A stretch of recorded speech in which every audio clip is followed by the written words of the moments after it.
हमें कोई किट नहीं चाहिए। आपने हमारे लिए इतना सोचा, यही हमारे लिए बहुत है। देश के प्रधानमंत्री हैं, वो क्या पहले एक तरफा कार्य कर रहे थे? जानना चाह रही हूँ कि क्या ये संशोधन होना बेहतर है? बीजेपी वालों का ये किट आप लोगों को देना, क्या वक्फ बोर्ड बिल का आना है, मतलब कहीं ना कहीं नहीं, मैं नहीं मानता। नमस्कार, मेरा नाम है अपूर्वा चौधरी और इस वक्त मेरी मौजूदगी जो है मटिया महल बाजार में। इस वक्त को समय हो चुका है लगभग 7:10 और रोज़ा जो है वो खुल चुका है। मेरे साथ यहाँ पर बात करने के लिए इस वक्त मटिया महल के प्रेसिडेंट सलीम जी मौजूद हैं। इनसे आज मैं इस मुद्दे पर बात करूंगी। सबसे पहला जो मुख्य खबर इस वक्त सुर्खियों में है वो ये कि सौगाते मोदी नामक किट या मैं कहूँ मुहिम जो चलाई गई है उसको लेकर क्या सोचते हैं। दूसरा एक मुद्दा जो पिछले साल 2024 से चल रहा है और उससे पहले से भी चल रहा है वक्फ बोर्ड का। अभी कुछ ही दिन पहले 17 मार्च को उसके लिए सड़क पर जो है मुस्लिम संगठनों ने जो है प्रदर्शन भी किया। कुछ जो है खुश भी हैं बिल आने से, कुछ नाराज़ भी हैं। तो इन सारे मुद्दों को लेकर सलीम जी से बात करेंगे। साथ ही बाज़ार में जो आने जाने वाले यहाँ पर आम नागरिक हैं उनसे भी बात करेंगे कि आखिर वो इस मुद्दे को लेकर क्या सोचते हैं। सलीम जी, बहुत बहुत स्वागत है आपका। रोज़ा खुल गया आपका? जी बिल्कुल बिल्कुल खुल गया। नमाज तकलीफ हुई पूरे दिन? नहीं, बहुत आसानी के साथ। आजकल तो मौसम भी पूरे महीने में अच्छा ही मिला है, ये कहते ऊपर वाले की दुआ से, और सब खुश हैं। ये कहते खुशहाली के साथ ईद की तरफ जा रहा है। 3-4 दिन बाद ईद है, तो इंशाल्लाह पूरे अहले वतन को ईद की बहुत बहुत मुबारक देना चाहूँगा आपके चैनल के माध्यम से। अच्छा सलीम जी, मुबारकबाद तो आपने दे दिया, लेकिन एक सौगात, एक तोहफा बीजेपी सरकार ने भी दी है। उस तोहफे का नाम है सौगाते मोदी किट। क्या आपने उसके बारे में सुना? जी ज़रूर सुना है मैंने, और भी न्यूज़ चैनल्स ने इंटरव्यूज़ करे यहाँ हमारे बाज़ार में आने के उससे मुताल्लिक। और ये एक हमारे प्राइम मिनिस्टर की तरफ से ये बहुत अच्छी पहल है मुस्लिमों को साथ जोड़ने के लिए। मैं इसको अच्छा मानता हूँ। 70 साल के इतिहास में ऐसा कभी नहीं हुआ कि किसी गवर्नमेंट ने कितना कुछ सोचा, लेकिन कुछ छुटभैया नेता जो माहौल को ख़राब करते हैं, हमारे प्राइम मिनिस्टर को उनको भी देखना पड़ेगा, उनको भी रोकथाम करनी पड़ेगी, जिससे हमारे मज़हब पे उंगलियां उठाई जाती हैं, सांप्रदायिक माहौल को ख़राब कराया जाता है। वो चीज़ें ना हो, क्योंकि पब्लिक मोदी से, मुसलमान बहुत उम्मीद करता है कि मोदी की शख्सियत जो है बिल्कुल एक लौह पुरुष की तरह है। वो अपने आप को एक बढ़ चढ़कर एक मुसलमानों का मुकम्मल नेता बन के दिखाए, ना कि छुटभैया नेता अपने आप को आगे बढ़ाने के लिए, मंत्री पदों के लिए, कि हमें कल को मंत्री बोल जाएगा, हम एक कम्युनिटी के ख़िलाफ़ बोलेंगे। तो इस चीज़ पर लगाम होनी चाहिए। हमारे अमित शाह जी से मैं अपील करूँगा, हमारे मोदी जी से अपील करूंगा, वो इन चीजों को रोकें। क्या सलीम जी, नरेंद्र मोदी या बीजेपी पार्टी, जैसा आपने कहा, क्या पहले मुकम्मल नहीं थी आप लोगों के लिए काम करने में? नहीं, देखिए वक्त के साथ मुकम्मल होना पड़ता है। ये कहते एक आदमी को समझना पड़ता है। जब वो सत्ता में आई थी तो लोगों का नज़रिया कुछ और था। आज मुसलमान मोदी के साथ जुड़ना चाहता है, और जब मोदी जी ये सबका साथ सबका विकास का नारा देते हैं तो उनको भी ये समझना होगा। ये कहते हैं सबका साथ सबका विकास जब भी मिलेगा जब क्या कहते हैं मुस्लिम कम्युनिटी को आप साथ में लेकर चलेंगे, क्योंकि एक तरफा हमेशा आप सियासत नहीं कर सकते। 25 साल 30 साल बाद आपको अपनी लाइन को अलग करना पड़ता है। एक ही कम्युनिटी की आप हमेशा क्या कहते हैं सरकार नहीं बना सकते, ये कहते हैं, क्योंकि उनका भी दिमाग डाइवर्ट होते हैं वक्त के साथ। बीजेपी या जो देश के प्रधानमंत्री हैं वो क्या पहले एक तरफा कार्य कर रहे थे? क्या लगता है? नहीं, वो नहीं करते, लेकिन जो उनकी सरकार के अंदर कुछ मंत्री और जो छुटमैया नेता है वो हमें, जैसे देखिए आप अभी पटपड़गंज के विधायक हैं, ये कहते हैं किस तरह से बोलते हैं। ये कहते हैं कि नेम प्लेट्स लगाओ और आप ये चीज़ें करो। ये कहते हैं आप दुकानें बंद करो। क्या दुकानें बंद करेंगे? ये कहते हैं आज 80% में क्या दिक्कत है? पहले क्यों दिक्कत नहीं आई? पहले की गवर्नमेंटों ने क्यों नहीं कहा इस चीज़ को? ये कहते हैं नाम हम इतनी वीडियो वायरल होती है, कहते हैं कि जो फ्रूट्स की शॉप होती है उसमें थूक कर जो है फ्रूट, उसमें हर कम्युनिटी का आदमी संलिप्त होता है। वो एक मैडनेस होती है, लोगों का पागलपन होता है वो जो ये चीज़ें करते हैं। और ये हर मजहब के लोग होते हैं, इसमें हिंदू मुसलमान को नहीं जोड़कर देखा जाना चाहिए। और मैं तो ये कहूँगा जो अगर ऐसा करता है किसी भी कम्युनिटी का हो, उसे सख्त से सख्त सज़ा दी जानी चाहिए।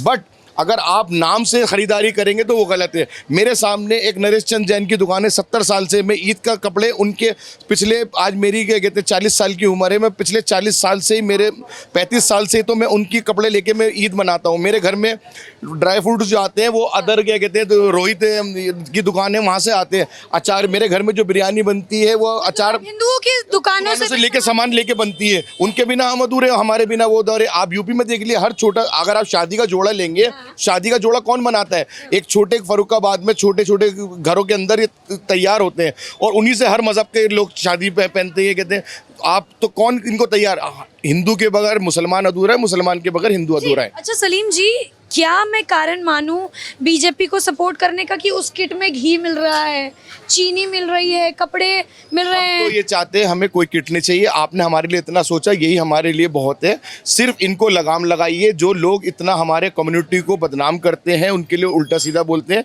हमारे जो तहजीब है, गंगा जमुना तहजीब, उसको बने रहने दिए। जो हमारा भाईचारा है, हम हिंदुओं के साथ बचपन से पले, मेरे सारे दोस्त जैनी हैं और मैं नहीं चाहता, ये कहते हैं मैं उनसे अलग कभी जब तक मेरी ज़िंदगी में रहूं।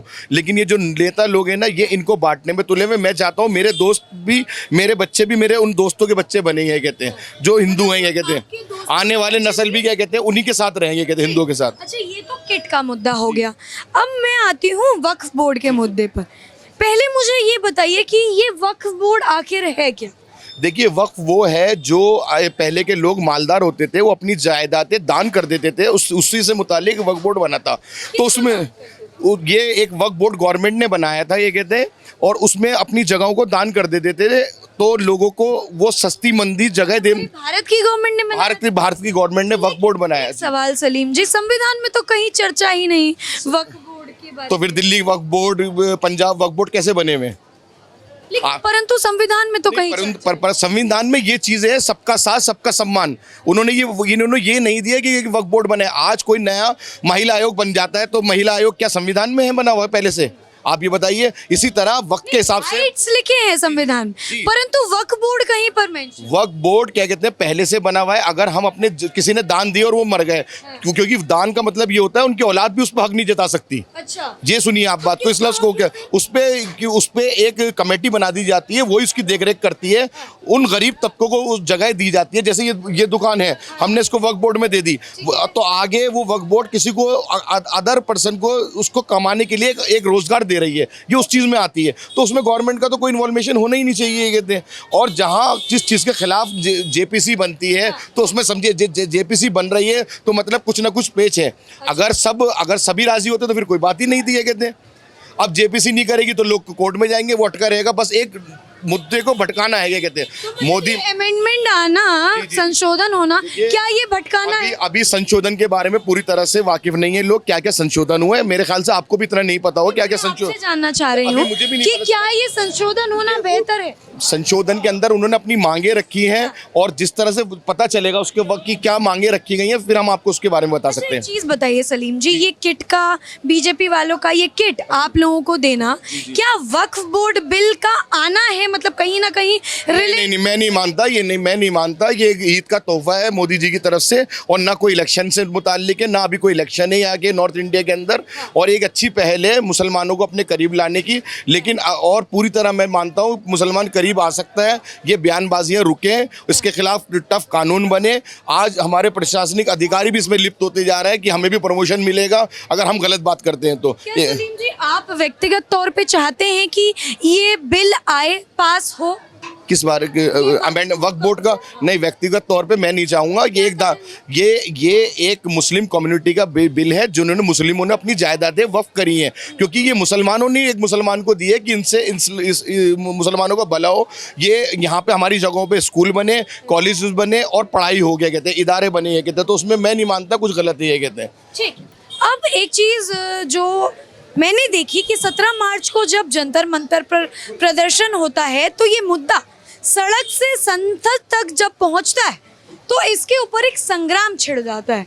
अब सलीम जी देखिए, वक्फ बोर्ड का ये मुद्दा जैसे चल रहा है, क्या लगता है कि क्या आने वाले समय में ये दूसरा शाहीन बाग जैसा दंगे का रूप लेगा? नहीं क्या? नहीं, अब ऐसी चीज़ें नहीं होनी। वो एनआरसी सीए का मुद्दा भी इतना कुछ नहीं था, लोगों को भड़काया गया, गलत इंफॉर्मेशन दी। क्या कहते हैं, ये तो हम रहते हैं हिंदुस्तान में, हम तो हिंदुस्तानी हैं, तो ये चीज़ें हमारे लिए तो है ही नहीं है कहते हैं। और वैसे भी अगर आपके घर में भी कोई बाहर का आ जाएगा, आप खुद सोचिए, एक नॉन मुस्लिम के घर में भी कोई बाहर का आ जाएगा तो वो अपने घर में क्यों रखना चाहेगा उसको? मैं मुसलमान हूँ तो मैं क्यों चाहूँगा ये कहते मेरे घर में कोई बाहर का आन के रहे? ये कहते हैं जो रहते आए हम तो रहते ही हैं पहले से, हमें किसी चीज़ का डर ही नहीं है। हम क्या कहते हैं 400 साल से हम यहाँ पे दिल्ली में रहते आए, और मुसलमान यहाँ रहता है, रहता रहेगा और आगे भी रहेगा। कोई ऐसी डरने वाली बात उसके लिए नहीं है। ये तो कुछ चंद लोगों ने इसको इशू बना लिया था, ये कहते हैं, और इशू को लोगों ने हवा देते रही, ये कहते हैं, बस ये चलता रहा। ये कहते हैं देखिए, जब ये किट का मुद्दा आया तो कांग्रेस के एक बड़े जाने माने नेता हैं इमरान मसूद, वो कहते हैं कि भैया सुरक्षा और शिक्षा पर ध्यान दीजिए। एक सवाल मेरा सलीम जी, चूंकि आप मुसलमान हैं और प्रेसिडेंट भी हैं, क्या लगता है आपको, क्या मुसलमान हमारे भारत में सुरक्षित नहीं है और शिक्षित नहीं है? देखिए, सुरक्षा तो बहुत ही अच्छी है। ये कहते हैं दिल्ली पुलिस इतनी कोऑपरेट करती है त्योहारों में भी, और ये होम मिनिस्टर अमित शाह के अधीन आती है। मैं उनको सलाम करता हूँ, उनको शुक्रिया अदा करता हूँ। ये कहते हैं जब हम मस्जिदों में जाते हैं हमें सिक्योरिटी मिलती है, और बहुत अच्छी तरह से हमें क्या कहते हैं सिक्योरिटी प्रोवाइड करती है। कोई मस्जिद में कोई तरह की कोई बात ना करे, क्योंकि इक्का दुक्का लोग हर अच्छे बुरे सब जगह होते हैं, ऐसा कुछ नहीं है।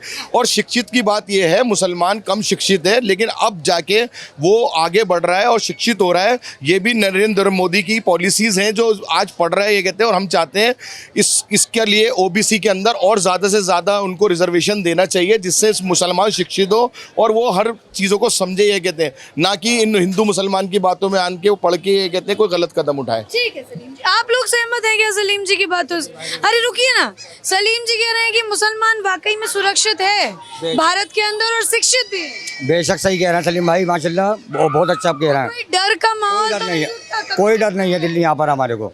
दिल्ली पुलिस ये बताइए, रोजा खोल लिया अच्छे से? बहुत ठीक, मुझे ये बताइए, भारतीय जनता पार्टी एक किट दे रही है आप लोगों को, उसमें कह रही है चीनी देंगे, घी देंगे, तेल देंगे, चावल देंगे, कुर्ते का कपड़ा देंगे, महिलाओं को भी सूट का कपड़ा देंगे। खुश हैं इस फैसले से? अभी तक तो खुश नहीं है, जब सामने चीज आएगी जब खुश होंगे। क्योंकि ये अभी मैं आपको आपके चैनल के माध्यम से बताना चाहूँगा, अभी तक सिर्फ ये यहाँ पे बात चल रही है किसको क्या मिल रहा है, आपके चैनलों के माध्यम से ही पता चल रहा है। ऐसी ना किसी हमारे विधायक ने, ना हमारे किसी मिनिस्टर ने, ना हमारे कोई सीएम ने कि दिल्ली के अंदर ऐसी चीज़ें बढ़ रही हैं, ना लोगों को पता है। लेकिन 32 लाख बटेंगे। 32 लाख बटेंगे। 32 लाख क्या होता है 140 करोड़ की आबादी के अंदर, जहाँ पे आज 40 करोड़ मुसलमान रहता है, उसमें 32 लाख क्या है? ये कहते हैं, आप खुद सोचिए। कहते हैं, लेकिन हाँ, उनको जिसकी ज़रूरत है उन तक पहुँचनी चाहिए। एक मोदी जी का सराहनीय कदम है, ये कहते हैं, और आगे भी इन चीज़ों से बढ़ चढ़ के वो करेंगे मुसलमान के लिए। मुसलमान ऐसी उम्मीद करता है उनसे।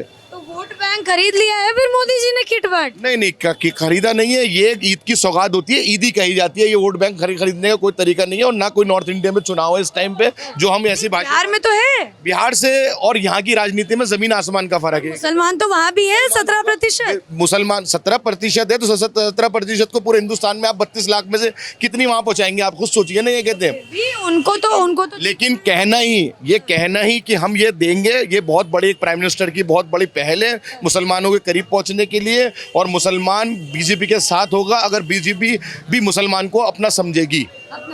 ठीक है, आपका क्या नाम है? कुछ नाम नहीं है इनका। ठीक, तो देखिए, मैं इस वक्त मटिया महल बाजार में थी और मेरे साथ सलीम जी बात कर रहे थे। मैंने आपको बताया कि वो प्रेसिडेंट, और भी लोग हैं, पता नहीं क्यों। अच्छा ये बताइए, लोग झिझकते क्यों हैं इतना? झिझकते इसलिए हैं कि कहते हैं डर बैठा दिया जाता है, कि कहते हैं सोशल मीडिया के थ्रू कि कोई अपनी बात रखेगा तो कुछ गलत वे में ना निकाले जाए। जबको सबको आगे आना चाहिए, सबको सुनना चाहिए। वही मैं कहता हूँ ना, मोदी जी को आगे बढ़ना चाहिए। एक हाथ वो बढ़ाएंगे तो 2 हाथ मुसलमान बढ़ाएगा उनके साथ। ये कहते हैं दोनों हाथ बढ़ा दें। बिल्कुल, क्योंकि हमारा तो ये, हम मिलते हैं तो दोनों हाथों से मिलते हैं, गले लग के। बिल्कुल गले लग के मिलते हैं। जी बिल्कुल गले मिल के। आप बात करेंगे कि आप भी चले जाएंगे? नहीं बात कर लेंगे, क्या होगा। मुसलमान पे डरता नहीं है मुसलमान की से, अल्लाह के अलावा डरते नहीं है? नहीं, अल्लाह के अलावा डरता नहीं है मुसलमान की से। ठीक है। जी। अब हमको ये बताइए, क्या करते हैं आप? हम काम करते हैं, किस चीज का काम? सवर से भी लगाते हैं, बोर करते हैं, पानी निकालते हैं। जी। अभी राजनीति के बारे में थोड़ा बहुत पता है? राजनीति क्या, बस राजनीति नहीं जानते। देश के प्रधानमंत्री कौन है? मोदी जी है। मोदी जी का पूरा नाम क्या है? नरेंद्र मोदी। नहीं पता था, ये बता रहे हैं। अच्छा ठीक, देखिए अभी जैसे आप लोगों की ईद आने वाली है, तो आप लोगों के लिए ये कहा गया है बीजेपी की तरफ से, जिस पार्टी से नरेंद्र मोदी आते हैं उन्होंने कहा कि आप लोगों को एक गिफ्ट मिलेगा। उस गिफ्ट में जो आप सेवइयाँ बनाते हैं वो मिलेगी, चीनी, बेसन, घी, आप जो कुर्ता पहनते हैं उसका कपड़ा, आपके घर में बहनें होंगी, माता होंगी, उनके लिए सूट का कपड़ा। तो आपको क्या लगता है कि इससे क्या मुसलमानों को खरीदने की कोशिश हो रही है क्या? नहीं, जो अल्लाह का शुक्र, अल्लाह का दिया सब कुछ हमारे पास में, लेकिन जो गरीब हैं अगर उनके पास में पहुँचाते हैं, उनके पास में पहुँचाना चाहते हैं वो चीज़ तो कोई दिक्कत नहीं है। प्रधानमंत्री है, पहुँचा सकते हैं, उनका हक भी है, देना चाहिए उनको। जी बिल्कुल। अच्छा, इससे पहले किसी भी पार्टी ने ऐसा नहीं किया, तो क्या लगता है क्यों नहीं किया? नहीं किया है, बहुत किया है पहले भी, ऐसी बात नहीं है। किसने? अरे अब क्या है, नहीं बताइए ना, मतलब जिसको भी आप पसंद करते हैं कुछ भी। राहुल गांधी ने बहुत करा है मुसलमानों के लिए। तो क्या ईद पर उन्होंने कभी किट बांटा? नहीं, ईद पे तो नहीं किया, लेकिन फिलहाल बहुत वो कुछ करते हैं उनके लिए, मुसलमानों के लिए बहुत कुछ करा है उन्होंने। राहुल गांधी का? जी राहुल गांधी ने किया है। जैसे कि क्या हक में बोलते हैं? पूरा फेवर करते हैं। क्या-क्या? बहुत बातें ऐसी फेवर पूरा करते हैं, पूरा फेवर करते हैं मुसलमानों का राहुल गांधी जी। तो बीजेपी नहीं करती? नहीं, बीजेपी नहीं करती। जैसे कि मतलब क्यों नाराज है? कुछ तो एक आध कारण है। नाराजगी मोदी जी ने जो अभी वादे कराए वो वादे तो पूरे नहीं किए अभी तो। जैसे कि देखिए बहुत कुछ है। अभी तो 15 लाख भी नहीं आया किसानों के खाते में। उन्होंने ये वादा करा था, ठीक है, और हम किसानी बहुत वादा करे हैं, आए नहीं।